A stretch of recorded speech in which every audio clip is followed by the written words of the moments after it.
मन का मंत्र और जो चाहोगे वही मिलेगा। गौतम बुद्ध उस लड़के को यह सीख देना चाहते थे कि जो इंसान अपने मन में खुद के बारे में विचार करता है वह व्यक्ति उसी के समान बनता जाता है। किसी इंसान को अगर दुनिया की किसी भी चीज से सच्चे मन से लगाव फोन हो तो वह इंसान उस चीज को प्राप्त कर ही लेता है। वही जो इंसान अपनी मनचाही चीज को प्राप्त करने में असफल है, उस इंसान ने अपने मन में सच्चे भाव से उस चीज को चाहा ही नहीं होता। अपने मन में जिस चीज का विचार करोगे वही चीज तुम्हें मिलना शुरू होगी। अगर पैसे के बारे में विचार करते हो तो आपके पास पैसा आना शुरू होगा। अगर आप अपने प्यार के बारे में विचार करोगे तो आपको आपका प्यार जल्द ही मिलेगा। गौतम बुद्ध के अनुसार हम वही बनते हैं जो हम सोचते हैं। जिस तरह कोई व्यक्ति बुरी सोच के साथ बोलता या काम करता है तो उसे कष्ट ही मिलता है, वही यदि कोई व्यक्ति शुद्ध विचारों के साथ बोलता या काम करता है तो उसकी परछाई की तरह खुशी उसका साथ कभी नहीं छोड़ती है। वही गौतम बुद्ध की यह कहानी जो आज हम आपको बताने जा रहे हैं, इसे सुनने के बाद आप जीवन की सभी समस्याओं को चुटकियों में हल करने में सक्षम रहेंगे। दोस्तों, एक बार की बात है, महात्मा बुद्ध प्रवचन दे रहे थे। प्रवचन में आसपास के बहुत से लोग शामिल थे। सभी लोग ध्यान से बुद्ध को सुन रहे थे। कुछ देर में प्रवचन समाप्त हो गया। तब लोगों ने बुद्ध को प्रणाम किया और अपने अपने घर को चल पड़े, पर एक यह युवक वहां पर ही बैठा रह गया। बुद्ध की नजर उस युवक पर पड़ी तो वे पूछ बैठे, क्या बात है वत्स, कोई जिज्ञासा है? क्या युवक बुद्ध के पास गया और प्रणाम करके बोला, प्रभु बहुत उलझन में हूं, जितना इस बारे में सोचता हूं उतना ही उलझ जाता हूं। कैसी उलझन है वत्स? बुद्ध ने प्रश्न किया। युवक हाथ जोड़कर बोला, प्रभु यह संसार कितना विशाल है। संसार में लाखों करोड़ों लोग निवास करते हैं, उनमें भी एक से बढ़कर एक विद्वान, कलाकार, योद्धा। ऐसे में उन सब के बीच मुझ जैसे सामान्य प्राणी का क्या मूल्य है? युवक की बात सुनकर बुद्ध मुस्कुरा दिए। वे बोले, तुम्हारी जिज्ञासा का उत्तर मिल जाएगा, पर इसमें थोड़ा सा समय लगेगा। क्या तब तक मेरा एक छोटा सा काम कर सकते हो प्रभु?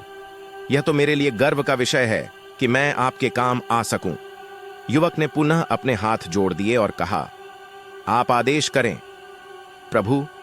बुद्ध ने युवक को एक चमकीला पत्थर देते हुए कहा, तुम्हें इस पत्थर का मूल्य पता करना है, पर ध्यान रहे इसे बेचना नहीं है, सिर्फ इसका मूल्य पता करना है।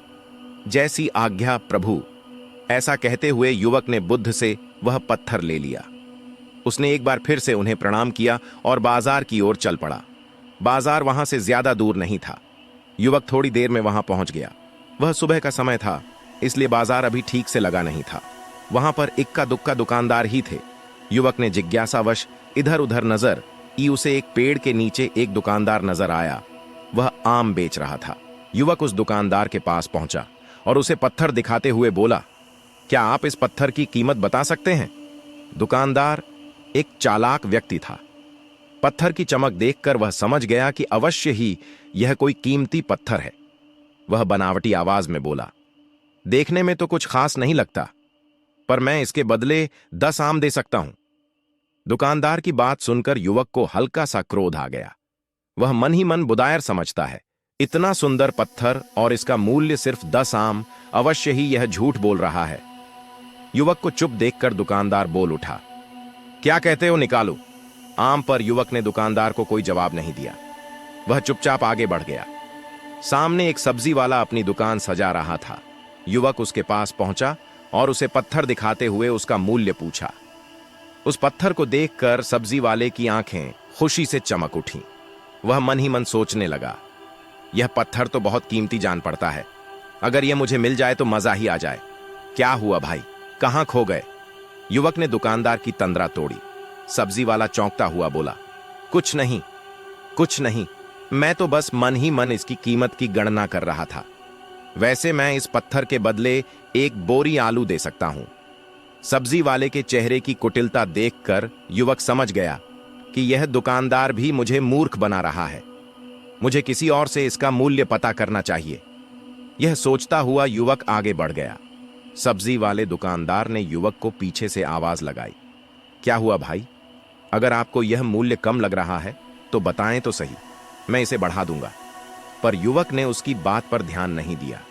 वह अब इधर उधर किसी ऐसे व्यक्ति को खोजने लगा जो जानकार हो और उस पत्थर की सही मूल्य बता सके। युवक को लग रहा था कि अवश्य ही यह कोई कीमती पत्थर है, शायद कोई जौहरी इसका सही मूल्य बता। यह सोचता हुआ युवक एक जौहरी की दुकान पर पहुंचा। जौहरी अपनी दुकान को अभी खोल ही रहा था। उसने युवक को अपनी दुकान की ओर आते हुए दूर से देख लिया था। साथ ही उसने युवक का हुलिया देखकर यह भी भांप लिया था कि यह कोई गरीब व्यक्ति है जो संभवतः कोई गहना बेचने आया होगा। जौहरी ने हाथ जोड़कर युवक को नमस्कार किया और मुस्कुराकर पूछा, बताएं महोदय, मैं आपकी क्या सेवा कर सकता हूं? युवक ने बुद्ध का दिया पत्थर अपनी हथेली पर रख दिया और बोला, इसका मूल्य पता करना था। पत्थर को देखते ही जौहरी उसे पहचान गया कि यह बेशकीमती रूबी पत्थर है जो किस्मत वाले को मिलता है। वह बोला, पत्थर मुझे दे दो और मुझसे 1 लाख रुपए ले लो। कहते हुए जौहरी ने पत्थर लेने के लिए अपना दाहिना हाथ बढ़ाया, पर तब तक युवक ने पत्थर को अपनी मुट्ठी में बंद कर लिया था। उसे पत्थर के मूल्य का अंदाजा हो गया था, इसलिए वह बुद्ध के पास जाने के लिए मुड़ गया। जौहरी ने उसे पीछे से आवाज लगाई, अरे रुको तो भाई, मैं इसके 50 लाख दे सकता हूं। लेकिन युवक को वह पत्थर बेचना तो था नहीं, इसलिए वह रुका नहीं और दुकान के बाहर आ गया। पर जौहरी भी कम चालाक नहीं था। वह उस अनमोल पत्थर को किसी भी कीमत पर अपने हाथ से जाने नहीं देना चाहता था। वह दौड़कर उसके आगे आ गया और हाथ जोड़कर बोला, तुम यह पत्थर मुझे दे दो, मैं इसके बदले 1 करोड़ देने को तैयार हूं। युवक को जौहरी की बातों में अब कोई रुचि नहीं रह गई थी। वह जल्द से जल्द बुद्ध के पास पहुंच जाना चाहता था, इसलिए ना तो वह रुका और ना ही उसने जौहरी की बात का कोई जवाब दिया। वह तेज तेज कदमों से बुद्ध के आश्रम की ओर चल पड़ा। जौहरी ने पीछे से आवाज लगाई, यह अत्यंत मूल्यवान पत्थर है, अनमोल है, तुम जितने पैसे कहोगे मैं दे दूंगा। यह सुनकर वह युवक परेशान हो गया। उसे लगा कि कहीं पत्थर के लालच में जौहरी उसे पकड़कर जबरदस्ती ना करने लगे, इसलिए वह तेजी से आश्रम की ओर दौड़ पड़ा। युवक जब बुद्ध के पास पहुंचा तो वह बुरी तरह से हाँफ रहा था। उसे देखकर बुद्ध मुस्कुरा दिए, फिर भी उन्होंने अपने चेहरे से कुछ भी जाहिर नहीं होने दिया। वे बोले, क्या बात है वत्स, तुम कुछ डरे हुए से लग रहे हो। युवक ने बुद्ध को प्रणाम किया और सारी बात कह सुनाई। साथ ही उसने वह पत्थर भी उन्हें वापस कर दिया।